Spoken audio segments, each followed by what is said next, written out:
Thank you so much to Park Libraries for hosting this event, to Dean Kathy Irwin for supporting our Artist Talk series, and to Sarah and Daniel Opperman, who have recently made a really generous or offered a generous grant to support the expansion and continuation of our arts programming here in Park Library, which we're super grateful for.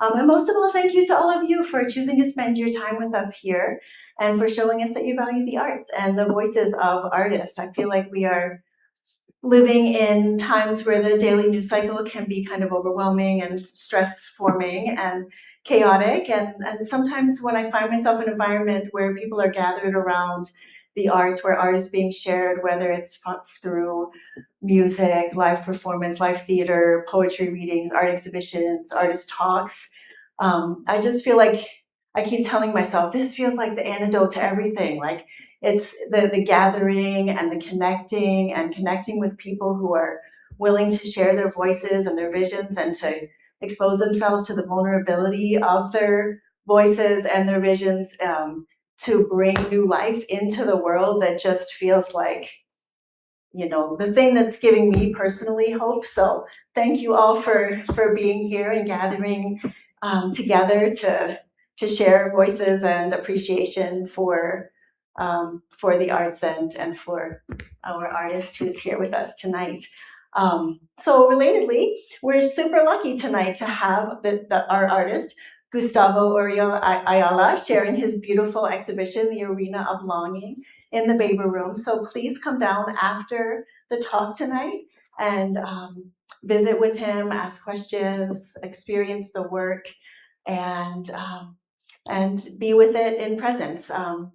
It's a really beautiful, striking exhibition, and it's just a really beautiful, tender exploration into ideas of connection and disconnection, and the vulnerability of intimacy, of touch through the arena of sport, and specifically through wrestling. We're so lucky to have him here with us tonight to talk about his work and his experience and his own intentions.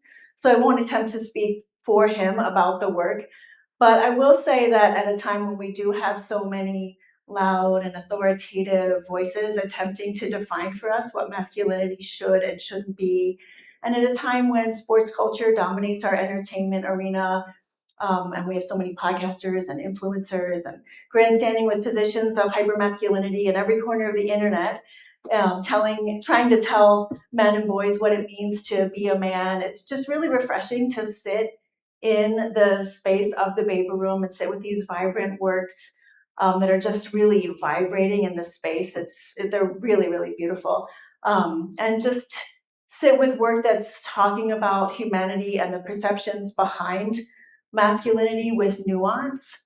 It's really refreshing to sit with the work that also asks us to consider the nuances of just being a human in struggle and in competition, to look beyond the battle of battle of wills, a battle of strength in wrestling and on the mat, to the vulnerability of the human in struggle and the human beneath the fight, and the desire for human connection that exists beneath it and through it and within it. So I'm just really grateful for Gustavo's vulnerability and bravery and his willingness to have hard conversations about the concepts that help break down rigid stereotypes and address the nuances of our more complex existence.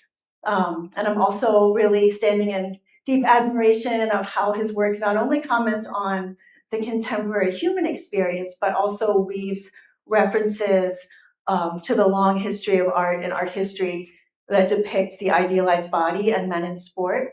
And I can't wait to hear Gus discuss more of his ideas behind his own work in his own words. So with that, I'll just mention that he's been an absolute delight to work with.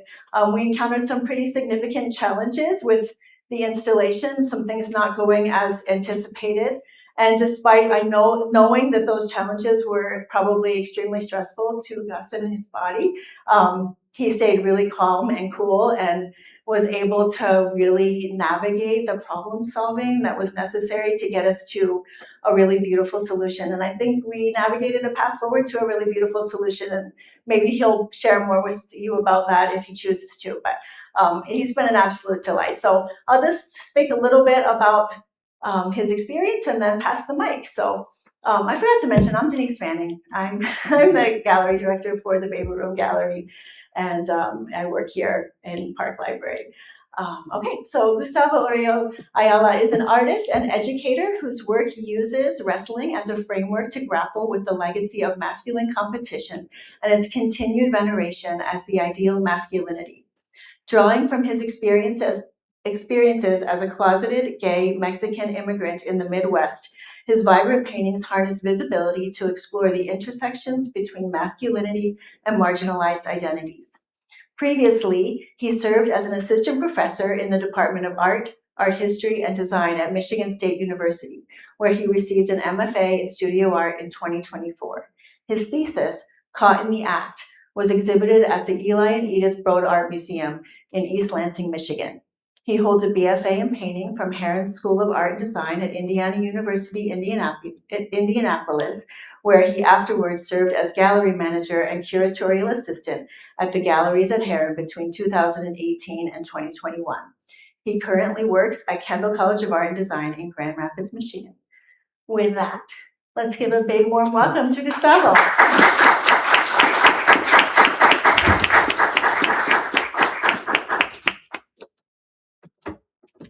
We're going to turn on the lights.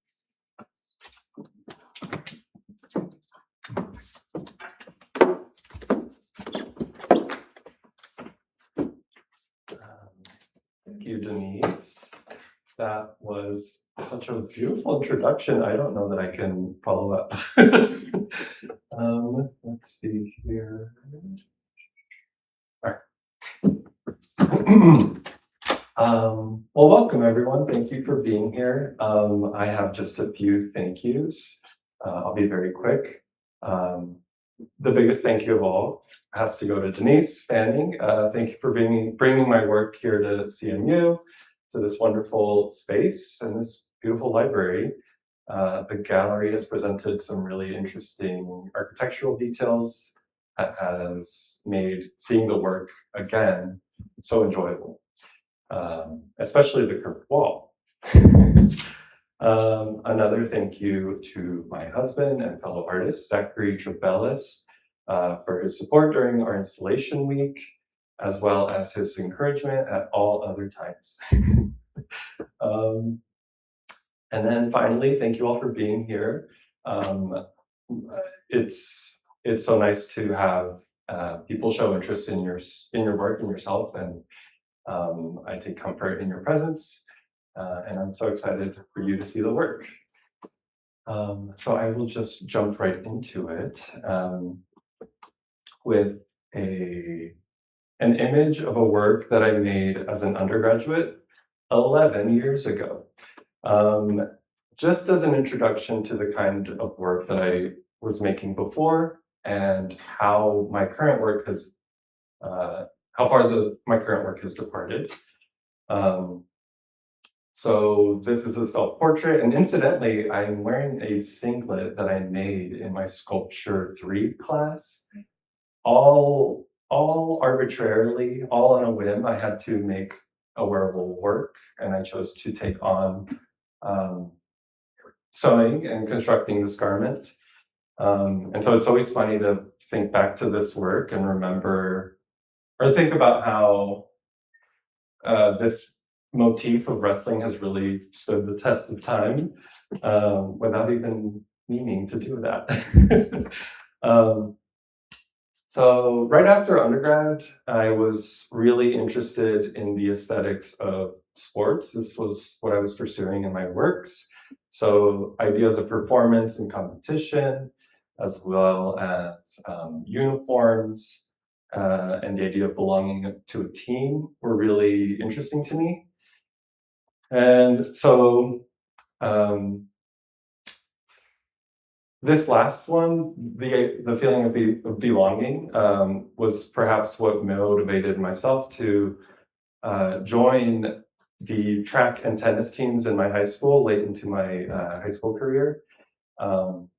Prior to this, I was far too self-conscious to participate in sports, though I really wanted to. And at that time, I was just really, I was closeted and was, feeling very different from my peers. And so I found it difficult to relate to them. And so just kept a low profile, I suppose. Um, as someone with a different background, um, I always felt a little bit different than the people around me. And um, so, fortunately, eventually I overcame that and joined those teams with an effort to make new friendships. Specifically, I was interested in forming friendships with my male peers, as I felt myself unable to be myself around them in particular. Um, and so the athlete became a model for acceptance. Um, and although I was never any good at these sports, my talent was very mediocre. I felt a sense of accomplishment. Um, and yeah, I feel like I kept a low profile, and I, remained sort of my shy self. And I think the big reason for that is that I was so afraid of standing out in any negative way, and I didn't want to jeopardize my newfound proximity to masculinity, which at the time I believed um, somehow felt key to disguise my sexual orientation and everything else that made me different. Um, so let's talk about masculinity. Um, I forgot to say, at the years later, as an undergrad in my painting program, I spent a lot of time with self-portraiture, and it became a useful tool for myself to reflect on and come to terms with myself and the adversities of my life. And so I wanted to note that although my current work is no longer directly self-referential, um, I I still think it continues to be this avenue for, you know, the various explorations on masculinity and identity. So, the complex puzzle of identity remains central to my art practice. Um, let's get into it. Um, I want to note that the bulk of the work in the exhibition in the Baby Room Gallery was created for my MFA thesis. Um, in short, this series is a reflection on the ways in which masculinity is performed and thus understood. Um, And so if you look at the work as a whole, you can see that the series shows works in various states of completion or legibility, I like to say. Um, so much like trying to make sense of masculinity, some moments in the work are rendered and easy to comprehend, whereas others are reduced to outline and flat shape, and so more abstract and maybe a little less tangible. I'm going to show you the first three pieces that I created for this series. Um, so when I began by recreating the source imagery that they are based on with some precision. And I think you'll notice that as the series progresses, that they become more and more abstracted. So this is the first one that I made for the body of work. I started with the biggest one. In case things went so south, I would at least know that I accomplished a big painting, and it's also my favorite of the images. At least it was at the time. Um, Before I narrowed in on the wrestler as a motif, as a grad student, I was interested in this idea of the archetypal jock figure. The one, it populates our collective cultural fantasy and imagination. So think the bulging 80s action figure, think superheroes and Olympians, both modern and ancient. What stood out to me about this figure is that it acts as a stand-in for an idealized masculinity. However, in making the work, I began to associate the wrestler with vulnerability, which felt at odds with that idolization. And this was because wrestling is such a um, impactful sport. It doesn't look enjoyable per se.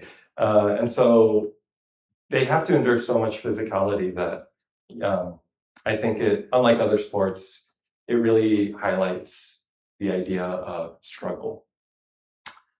So all at once, or yeah, these images I began to see these images as documentary displays of the nature of masculinity. Um, I was interested in how masculinity is afforded through competition, through a system of winners and losers. And so all of those uh, ideas are sort of evidenced in the oppressive struggle that can be seen in their faces and through their body language. With this next work, I would like to acknowledge the slippery nature of attempting to define masculinity, in that the closer we are at arriving at a stable definition, the more important it is to question that definition. Um, so yeah, for context, I'll share my definition, which is borrowed from a book called Exploring Masculinities. It's a collection of essays on the topic, and they define it as, and I'm quoting here, the practices, behaviors, attitudes, sexualities, emotions, positions, bodies, organizations, institutions, and all manner of expectations culturally associated, though not limited to, people understood to be male. I really like this definition because they note that it's intended to be descriptive as opposed to being prescriptive. And so it should be accessible to everyone, regardless of how they identify.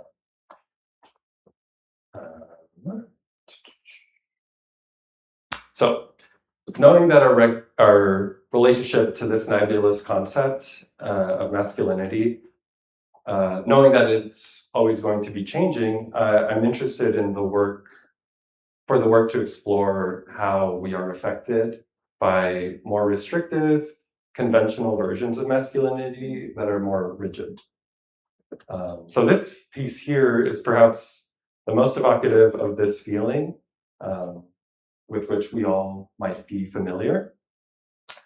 So interestingly enough, this piece proved to be a turning point in the making of the work. So I started in the top left corner. I'm sure we might all guess that based on the level of detail found there. So yeah, I don't know what I was thinking really. I just really wanted to have fun and push myself to render as tightly as I could. And so when I stepped back, I realized that it would be challenging to bring the rest of the composition up to speed with that detail in the far corner. And so I had a problem on my hands for how to reintroduce balance into the work. And so kind of on a whim, I took a risk and opted to leave the background yellow color for the remainder of the painting, and having that flat shape describe the torso, the silhouette that the wrestler is wearing. And I found that this sort of severe contrast was enough to counteract what the face is doing. And so then my decisions were just um, carried on from that point. So in order to create more unity and maybe soften the transition of where the legs meet the singlet, I opted to cover what I had painted of the body with a layer of yellow in order to create more uniformity. And this is where I got the idea to work more monochromatically with my figures. And yeah, it's kind of a confusing image, and it definitely stands out as being different than the rest of the works in the show.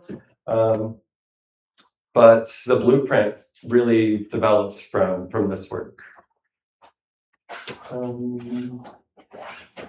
Yeah, so I'll talk about that development a little more towards the end.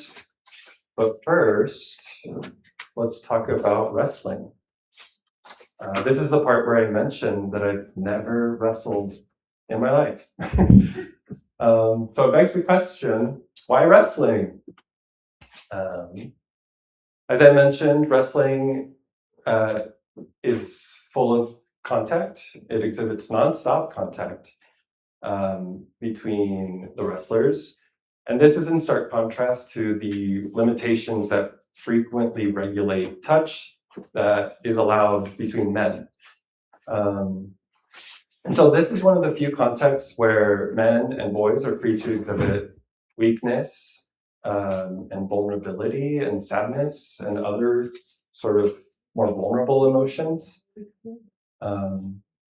So I'm interested in that when we look beyond the struggle presented by these images of wrestling, we find something resembling tenderness.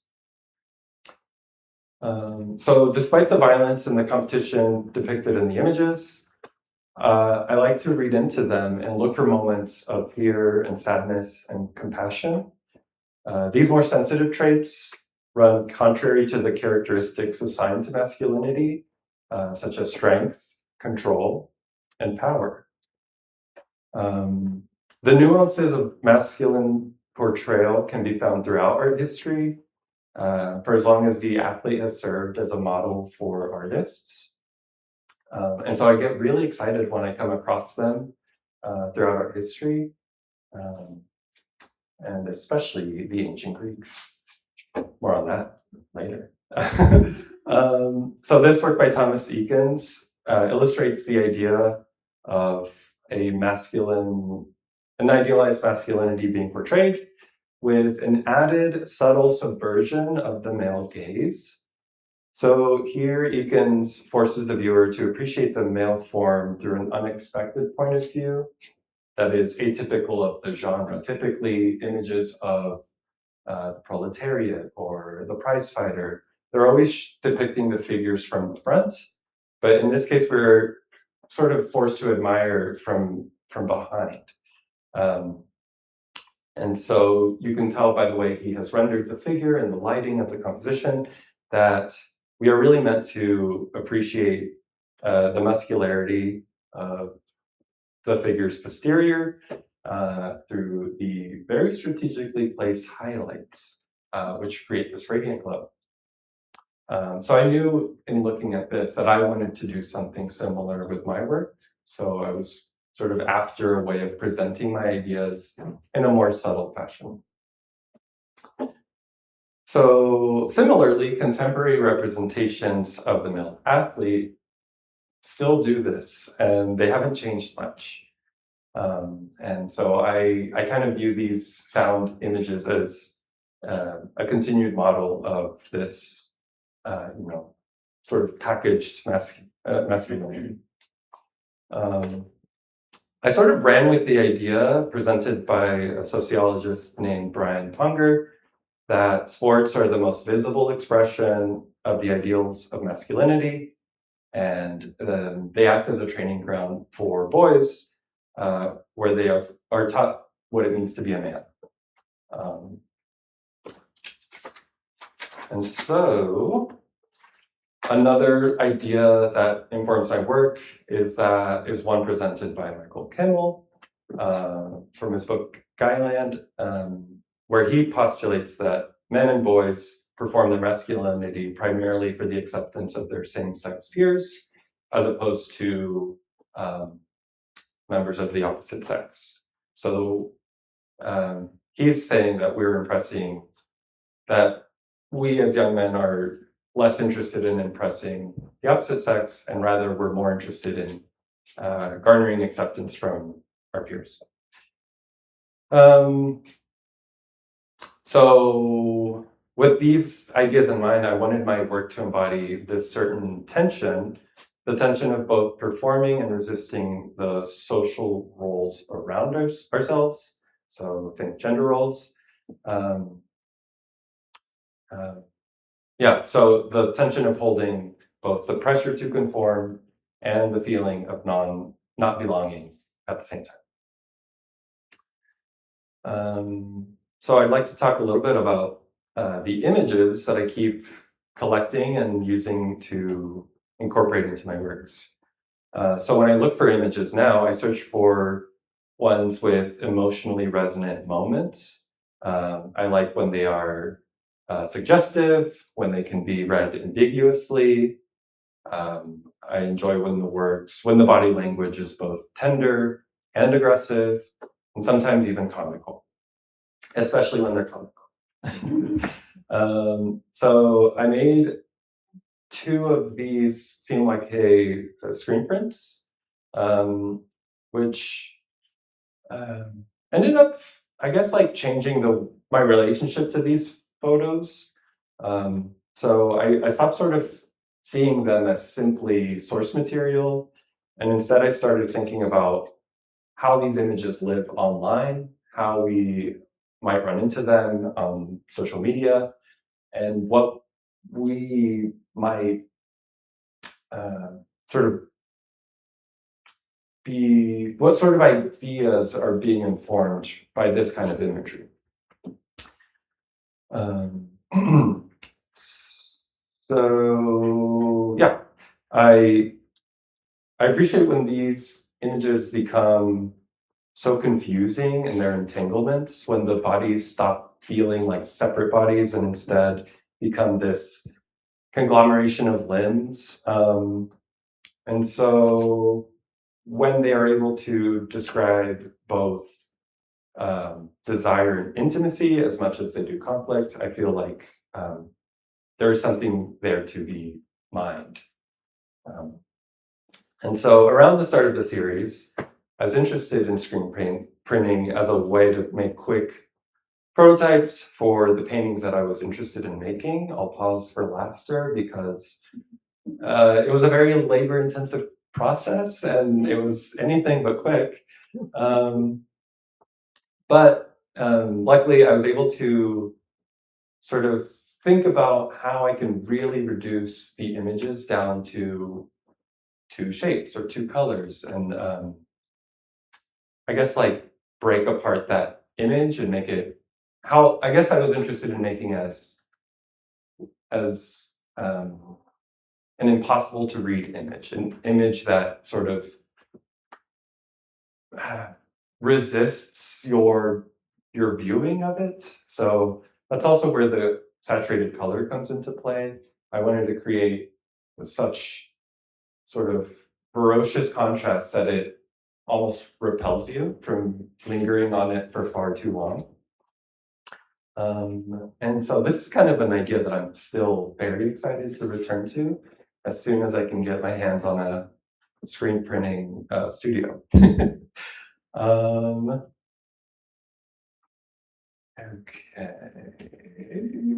okay, I lost my place there. So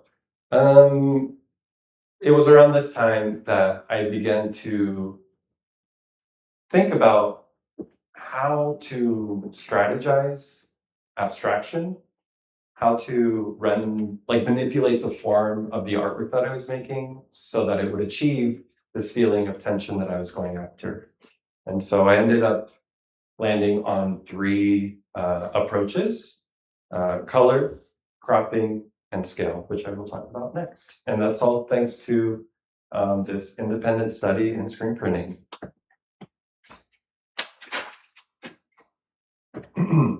So the first intervention I will talk about is my use of color. So this has to be the most evident disruption. You can see those paintings from outside of the gallery as you're walking in and out of the library.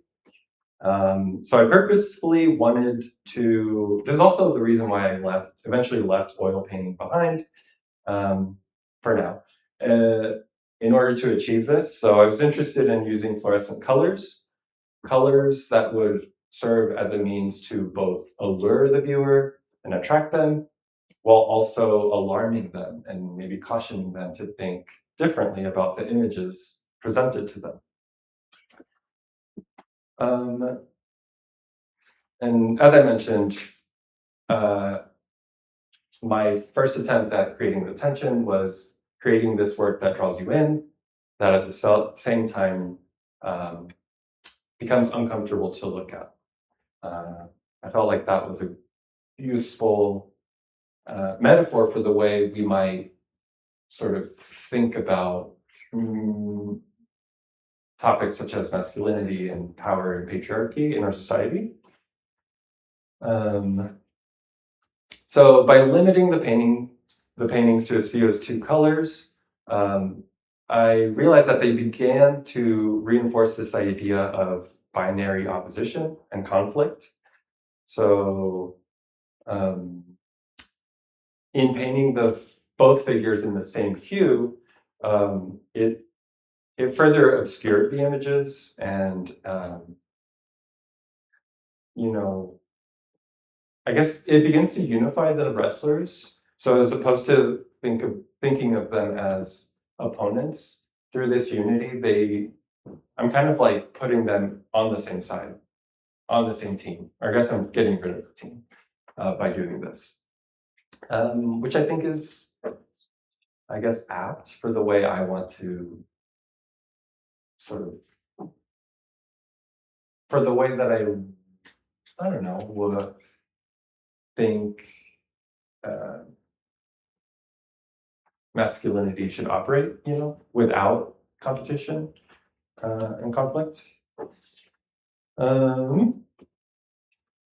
Okay, so these dichromatic compositions also borrow from Albert's theory of simultaneous contrast, which is this phenomenon that happens when two adjacent colors affect the way each color is read or understood by the viewer when they're placed in close proximity to another. So think back to your color theory class, how you were able to change the level of contrast, value contrast, or hue, or temperature, just by placing different combinations of colors next to each other.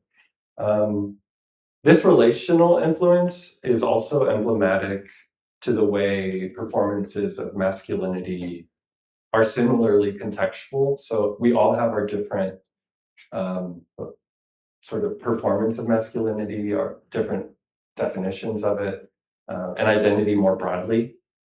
So they share a similar, like, ungraspable nebulousness that I really appreciate. My second intervention is through my use of tight framing and the removal of the background from the original images. So by removing any suggestion of space, I was hoping to isolate their performance from that familiar context and really just emphasize the idea that we are the audience, not the audience in the photo. This was my way of involving us, the viewer, in the picture. So I found that in cropping so closely to the wrestlers, the negative shapes that develop in the compositions, they began to take on a life of their own. So this one is a great example of that, where those cutout puzzle piece yellow shapes might start to feel like they are approaching you. They might start to feel positive, as opposed to the figures being the positive in the image. And so once again, I like this effect because it sort of reminds me that, our definitions for identity, they are unstable. And also, when I consider how the edges of these negative shapes are the things that are defining the outlines of the figures themselves, I'm sort of reminded that masculinity is also defined through the negative. So we define it often by listing off what masculinity isn't. And usually that's followed by a list of traits that we might consider to be, more feminine characteristics, which I think is telling. We can't readily define masculinity, and yet we can all maybe think of a list of what it isn't, which I think is not great. Or that's like a, a binary that doesn't make a lot of sense to me. Because of course everyone has all of these traits in them, so it's nonsensical to prescribe so much meaning into this arbitrary classification.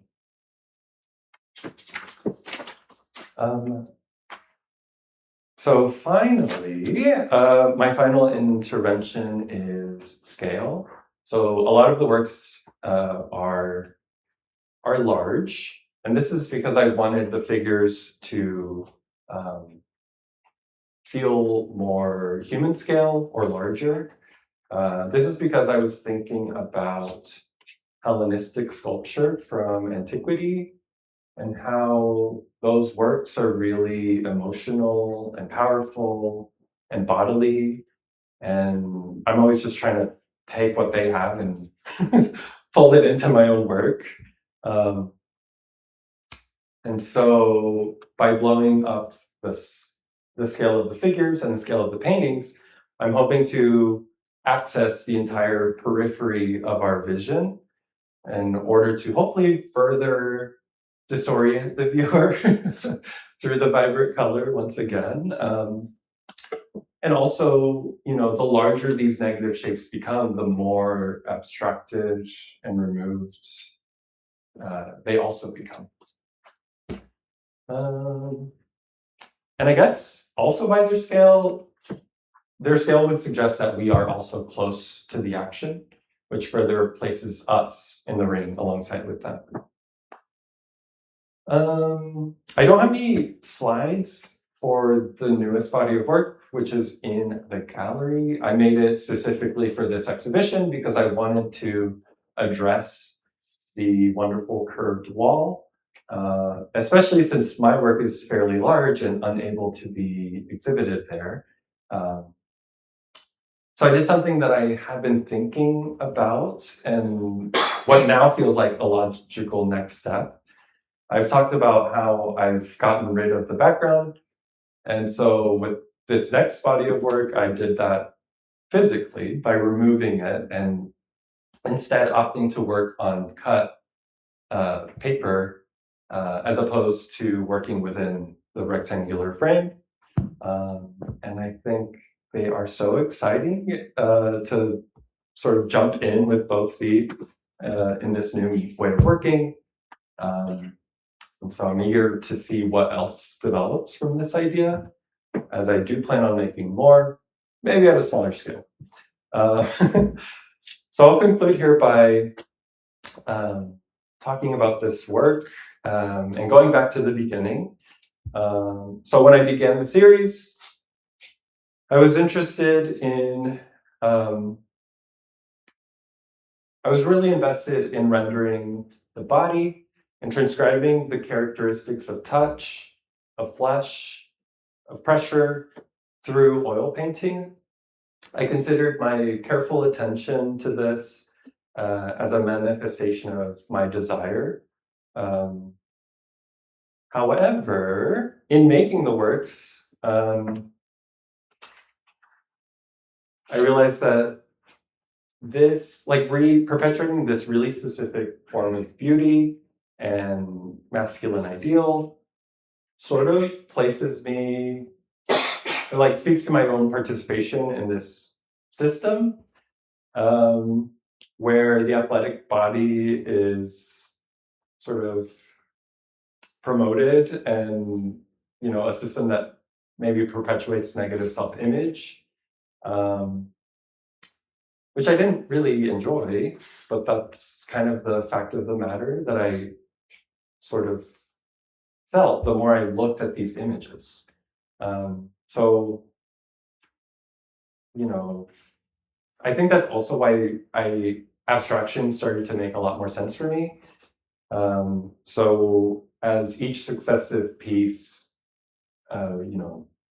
flattened out the image and took away from its original photographic source, that departure from the naturalistic depiction, I feel like allows the work to be accessed more broadly, and to hopefully disrupt some of the systems that are kind of all around us,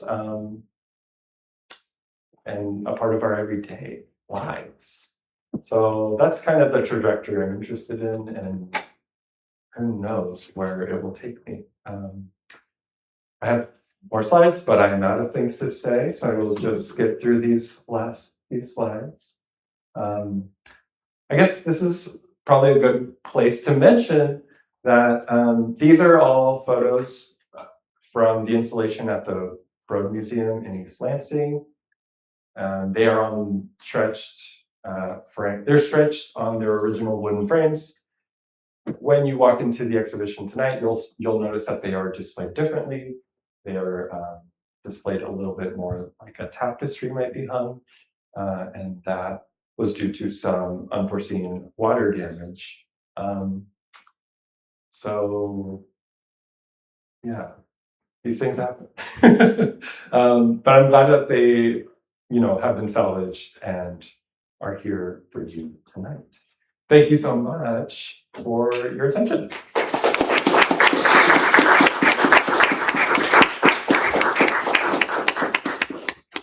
And if anyone has... So I walked over to that and I saw the works that were on the third wall. They're really pretty. And you mentioned that you were thinking of trying something on a smaller scale like that. But would you ever try or would you ever consider something on like a life-size scale? I mean, it does sound exciting. I think no. Short answer, no. I think I'm gonna stay away from large scale work for a little while. But also there's the limitation of the laser cut machine that you have access to. And so the one we have access to at Kendall College is 3 by 4 feet. So I had to work within that perimeter. So that's as big as they can get. And it just sounds more enjoyable to make them a little smaller, a little more intimate, a little more storable. Something I do want to do with that series is to maybe try them as more pure drawings, so colored pencil. So that's probably my next step. Thanks. Yeah. Do you attend wrestling matches? I did while I was at MSU. I went to 3 maybe, and it was so visceral. Yes, it is. It's loud, like hearing the bodies hit the floor is kind of a weird feeling. That's why I say I never want to try it. It seems very painful. But it was very exciting, and it's a very popular sport, especially here in the Midwest, and the crowds were there and they were cheering. So they are enjoyable. Because I was thinking that perhaps it would inspire certain kinds of configuration that you might have in your work when you actually see the bodies in that dynamism, entwined and that, it might inspire you to seek out certain kinds of shapes and formations in your own work. Mm-hmm. I mean, yeah, that does sound very exciting. I did try to sketch while I was there, but they moved far too quickly They do. to do anything.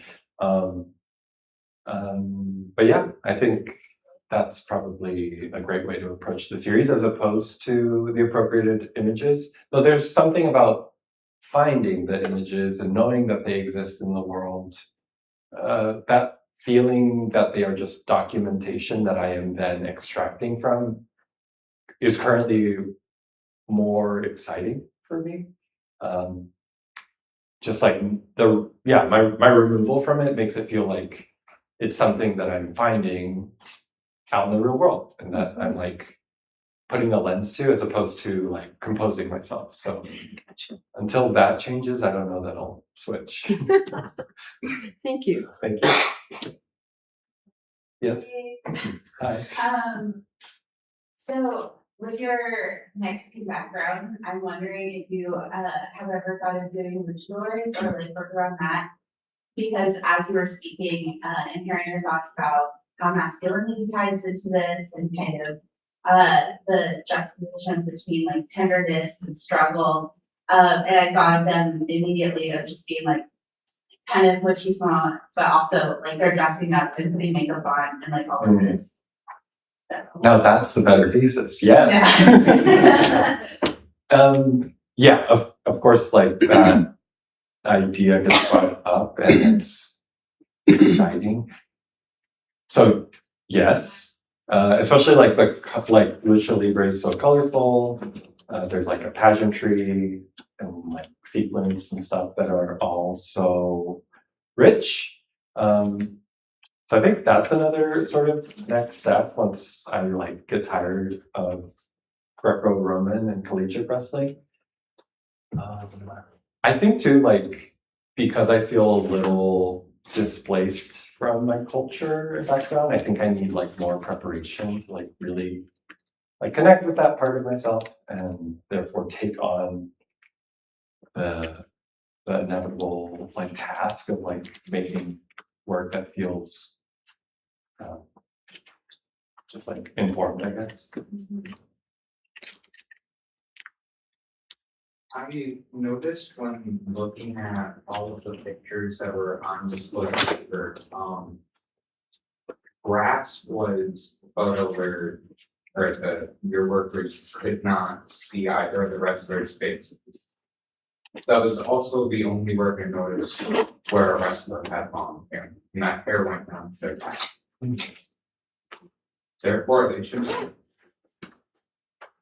Between the hair and the faces? between that being the only picture where there is somebody with long hair, but coincidentally also the only picture where you cannot tell who is wrestling. I don't know. It wasn't intentional. I think I'm like, all of the images they're not exactly like curated in that way. Well, they probably should. So I kind of just led with the compositions more broadly, as opposed to like tailoring for specific body types and identifying factors. So just a happy accident, I think. I think definitely for a while I was interested in always obscuring their identities, but then sometimes the images are too good and you just have to like, I like couldn't bring myself to crop parts of them. And I talk about cropping, but so many of them could be cropped even further. That's the thing that I struggle to do, because I'm in awe of the entire image. When I get a little more, I guess like confident, I guess, or a little more destructive with these images, a little less precious with them, I think that's what needs to happen. It's like, if I'm gonna talk about cropping, I really need to be fully committing. So I think as I do more of these works, I'll be a little less sort of in love with the original. Yeah. Do you find any other sports having this kind of accidental like vulnerability, intimacy? I mean, yeah, before as a wrestler, I really tried to make tennis happen. So I think it's in all of them. But wrestling, because of the contact, it's just like none of them really encapsulate every last sort of theme and metaphor that I'm interested in. So I don't know that I'll ever shift, except for the luchadors. Yes. I don't know exactly what the name of the piece was, but it's on the last few slides that you had up. There's one wrestler that has yellow skin, and then the other one is like more like defined in the features, and the background is bright. It seems almost like a combination of your two different types of works. What led you to make that choice artistically? I just stumbled through it. Yeah, the plan was for them both to be rendered, and they were at one point. And then I realized what I had to do, which was cover it up. So that was like, every once in a while you just have to take a risk, destroy your own work, and then see what happens. And so luckily for me in that instance, with precious few months leading up to the Broad exhibition, I'm really glad I did that because then I was able to see what happens. Yeah, and I'm sure I'll return back to rendering at some point. That's what made me a painter to begin with, is the love of mixing color and painting flesh. So it's just sort of filed away for now. I'm curious, we invited some people from the wrestling world tonight, and I don't know if anyone is here, but I'm curious if you've had an opportunity to talk to any people who are wrestlers about your work outside of the sort of art conversation and about some of the nuances of the emotional complexity that you're talking about with your work, and if so, what kind of responses you get? Yes, so I had an exhibition in Indianapolis before the thesis where I got to really test the works, a few of them. And I was surprised that a number of the people there were really excited about the work. And they said that they were former wrestlers, and that they felt those emotions too, even if they weren't, even though they identified as straight, one of them bi. So it was really exciting to know that the feelings that I was feeling about, isolation and exclusion weren't just my own, and in fact shared more broadly, and that we're all just sort of tortured up here sometimes. And so, yeah, before that point, I was sort of like a little bit nervous, or like tiptoeing around the fact that I'm taking a sport that I've never done and, assigning a lot of meaning to it, and wondering how a wrestler might feel. So after that exhibition, I felt more at ease because it seemed to be sort of a shared experience, even though minus the wrestling experience. Yes. I'm not a member of the wrestling community. But I did have a question for you, because I noticed in looking at, brought in your comparisons, and as an artist, I'm always very interested in comparisons. But in looking at the classical reference and looking at the Agans, what absolutely marks the difference is protection. That contemporary wrestlers are using protection. I'm wondering if you can talk about masculinity and protection, particularly in the modern era. I can't. But that is a great carrot to chase.